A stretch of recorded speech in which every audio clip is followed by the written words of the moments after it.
उत्तर प्रदेश में सपा सरकार के दौरान बिजली विभाग की भर्ती में फर्जीवाड़े का मामला सामने आया है। इस फर्जीवाड़े में कानपुर कैस्को में तैनात 5 अधिकारियों के नाम फिलहाल सामने आए हैं। इन नामों की लिखित शिकायत कैस्को एमडी को पत्र लिखकर की गई है। कानपुर में कैस्को संविदा कर्मचारी संगठन महामंत्री दिनेश सिंह भोले की शिकायत के बाद विभाग में हड़कंप मचा हुआ है।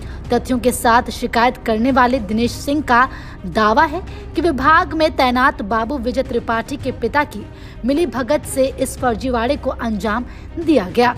श्रमिक पद पर भर्ती हुए बाबू ने भर्ती के दौरान खुद को 8वीं तक पढ़ा हुआ बताया और फिर 5 साल में ग्रेजुएट हो गए। दिनेश का कहना है कि इस मामले में प्रदेश स्तर पर सैकड़ों लोगों की भर्ती करके गरीबों के साथ धोखाधड़ी की गई है। प्रदेश स्तर पर इसकी जांच कराकर इसमें बड़ी कार्रवाई की जानी चाहिए। विभाग द्वारा जल्द ही जांच के बाद दोषियों के खिलाफ आश्वासन दिया गया है। आइए आपको सुनवाते हैं इस पूरे मामले पर कैस्को संविदा कर्मचारी संगठन के महामंत्री दिनेश सिंह भोले का क्या कुछ कहना है।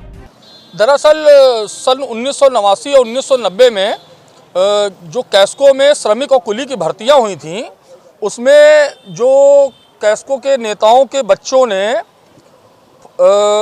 अपनी शैक्षिक योग्यता छुपाते हुए कुली की भर्ती का अधिग्रहण कर लिया था और वो भर्ती हो गए थे। और उसी के संबंध में 213 पदों में 176 इटावा के लोग हुए थे और 37 कानपुर के लोग हुए थे।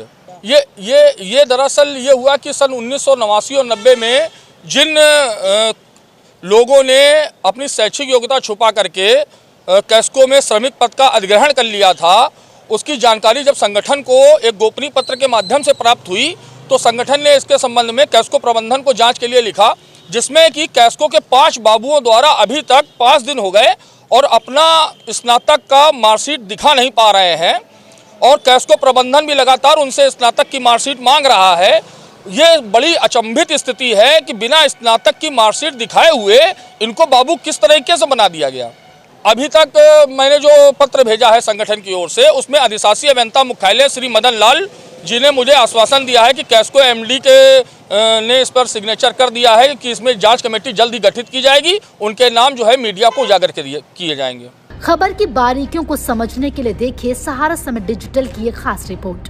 सपा सरकार के दौरान कैस्को में एक बड़ा भ्रष्टाचार का मामला सामने आया है। इस भ्रष्टाचार की स्थिति यह है कि भ्रष्टाचार की जो सारी हदें पार कर दी गई और उसके बाद भी यहाँ के अधिकारी हैं कि मौन साधे हुए हैं। कैस्को कर्मचारी संगठन ने जब इस पूरे भ्रष्टाचार की शिकायत को उजागर किया तो अधिकारियों ने इस मामले में कार्रवाई करने के बजाय उस पर पर्दा डालने का प्रयास किया। ऐसे में सवाल यह उठता है कि जीरो टॉलरेंस का दावा करने वाले ये अधिकारी आखिर मौन क्यों साध कर बैठे हुए हैं। कानपुर से कैमरा पर्सन रवि शर्मा के साथ सुनील गुप्ता, सहारा समय।